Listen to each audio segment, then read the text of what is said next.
664. DIC PBNKDEFS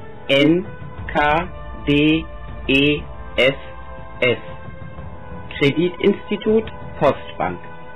Spende steuerlich absetzbar. Note: for donation from Germany and Europe, contribution is tax deductible.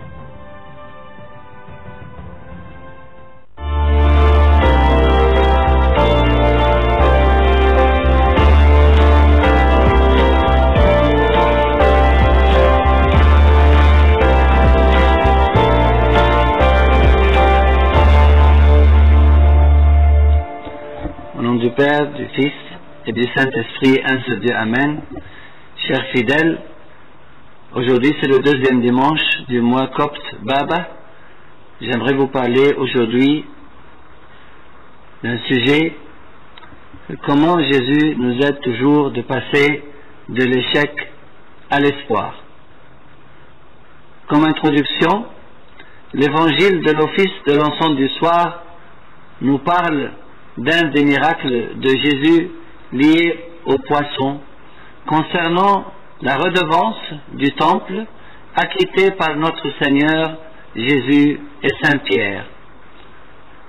Lorsqu'ils arrivèrent à Capernaum, ceux qui percevaient les 2 drachmes s'adressèrent à Pierre et lui dirent: « Votre maître ne paie-t-il pas les 2 drachmes ?» « Oui, dit-il. » Et quand il fut entré dans la maison, Jésus le prévint et dit: « Que t'en semble, Simon? Les rois de la terre, de qui perçoivent-ils des tributs ou des impôts? De leurs fils ou des étrangers? » Il lui dit: « Des étrangers. » Et Jésus lui répondit: « Les fils en sont donc exempts.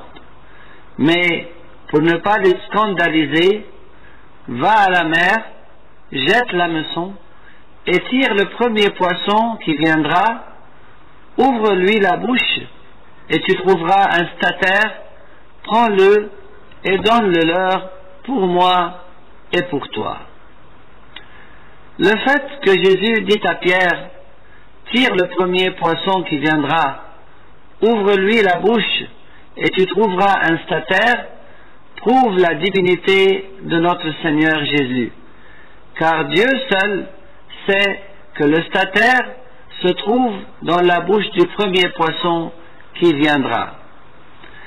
Certainement, ce miracle a rempli le cœur de Saint Pierre de foi en Christ. De l'échec à l'espoir. Dans l'évangile de l'office de l'encens de l'aube, les saintes femmes sont elles aussi passées de l'échec à l'espoir. Lorsque le sabbat fut passé, Marie de Magdala, Marie mère de Jacques et Salomé achetèrent des aromates afin d'aller embaumer Jésus. Le premier jour de la semaine, elles se rendirent au sépulcre de grand matin, comme le soleil venait de se lever. Elles disaient entre elles: « Qui nous roulera la pierre loin de l'entrée du sépulcre ?» Et, levant les yeux, elles aperçurent que la pierre, qui était très grande, avait été roulée. Elles entrèrent dans le sépulcre, virent un jeune homme assis à droite, vêtu d'une robe blanche, et elles furent épouvantées. Il leur dit: « Ne vous épouvantez pas, vous cherchez Jésus de Nazareth qui a été crucifié, il est ressuscité, il n'est point ici.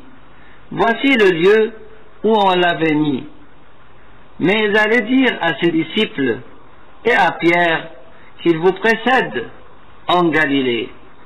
C'est là que vous le verrez comme il vous l'a dit. Elles sortirent du sépulcre et s'enfuirent. La peur et le trouble les avaient saisies et elles ne dirent rien à personne à cause de leur effroi.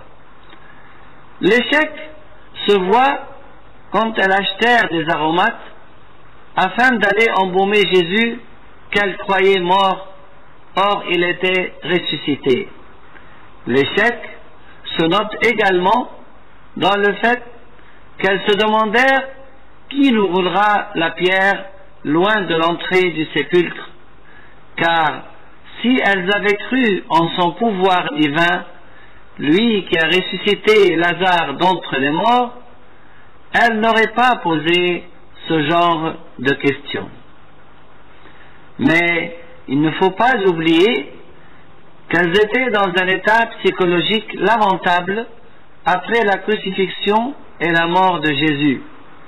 Et c'est Jésus lui-même qui a dit, « Il est écrit, je frapperai le berger et les brebis du troupeau seront dispersées. » La beauté de notre Créateur est qu'il ne nous laisse pas dans l'échec, mais nous donne toujours l'espoir. Comme l'a dit saint Paul dans sa deuxième épître aux Corinthiens, car Dieu qui a dit « La lumière brillera du sein des ténèbres » a fait briller la lumière dans nos cœurs pour faire resplendir la connaissance de la gloire de Dieu sur la face de Christ.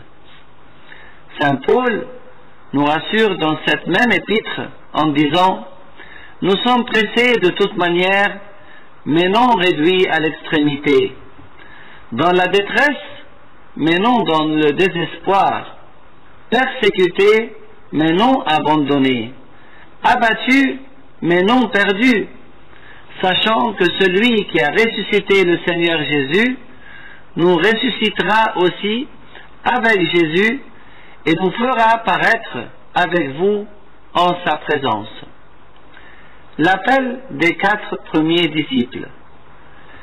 L'évangile de la divine liturgie nous montre en quel état d'échec étaient les pécheurs et comment leur histoire s'est terminée. Comme Jésus se trouvait auprès du lac de Génézareth et que la foule se pressait autour de lui pour entendre la parole de Dieu, il vit au bord du lac 2 barques, d'où les pêcheurs étaient descendus pour laver leurs filets. Il monta dans l'une de ces barques, qui était à Simon, et il le pria de s'éloigner un peu de terre. Puis il s'assit, et de la barque, il enseignait la foule. Lorsqu'il eut cessé de parler, il dit à Simon, « Avance en eau profonde et jetez vos filets pour pêcher. » Simon lui répondit, « Maître, nous avons travaillé toute la nuit sans rien prendre, mais sur ta parole, je jetterai le filet. » L'ayant jeté, ils prirent une grande quantité de poissons et leurs filets se rompaient. Ils firent signe à leurs compagnons qui étaient dans l'autre barque de venir les aider. Ils vinrent et ils remplirent les 2 barques au point qu'elles s'enfonçaient. Quand il vit cela, Simon-Pierre tomba aux genoux de Jésus et dit, « Seigneur, retire-toi de moi, parce que je suis un homme pécheur. » Car l'épouvante l'avait saisi, lui et tous ceux qui étaient avec lui, à cause de la pêche qu'ils avaient faite. Il en était de même de Jacques et de Jean, fils de Zébédée, les associés de Simon. Alors Jésus dit à Simon, « Ne crains point, désormais tu seras pêcheur d'hommes. » Et ayant ramené les barques à terre, ils laissèrent tout et le suivirent. Les pêcheurs étaient descendus pour laver leurs filets. C'est un échec provisoire.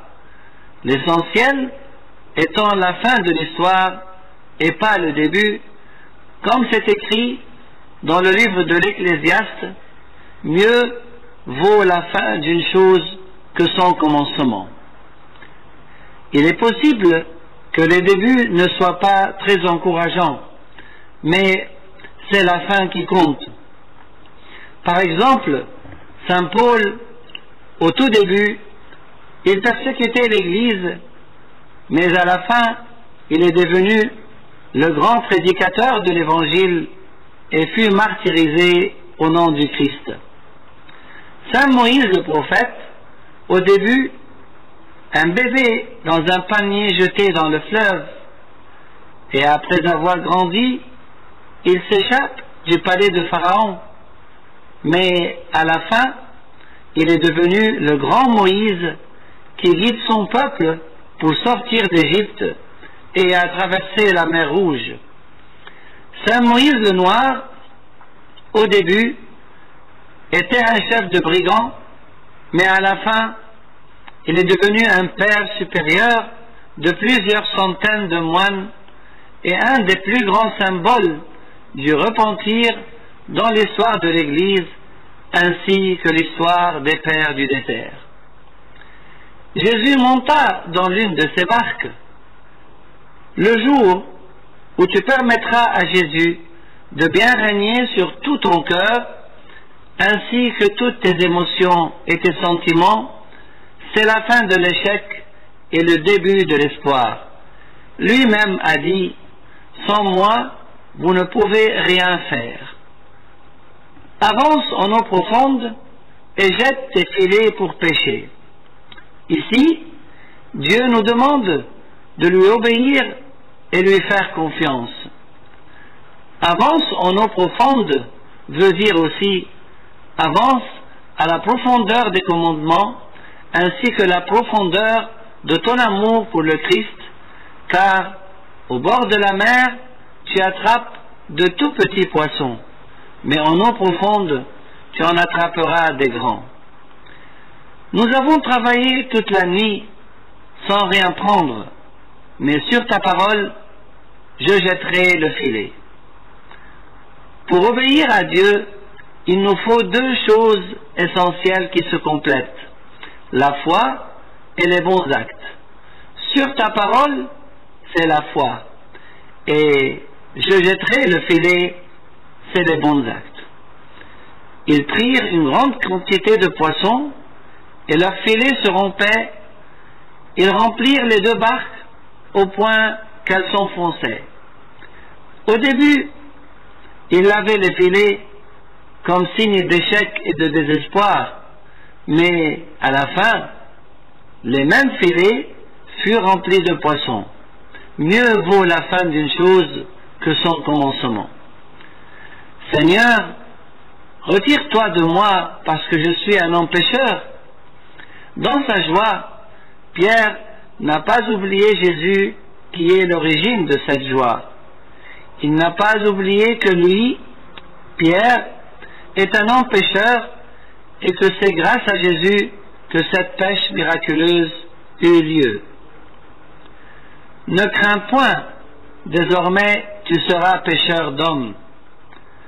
C'est un appel que Jésus a fait à Pierre, à son frère André et à leurs compagnons qui étaient dans l'autre barque, Jacques et Jean, fils de Zébédée, de le suivre pour prêcher la bonne nouvelle au monde entier et devenir des pêcheurs d'hommes au lieu de rester pêcheurs de poissons.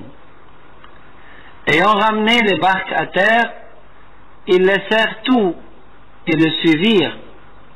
Le comble de l'obéissance, leurs cœurs furent attirés par Jésus. Ils se détachèrent de tout attachement éphémère et devinrent ses 4 premiers disciples.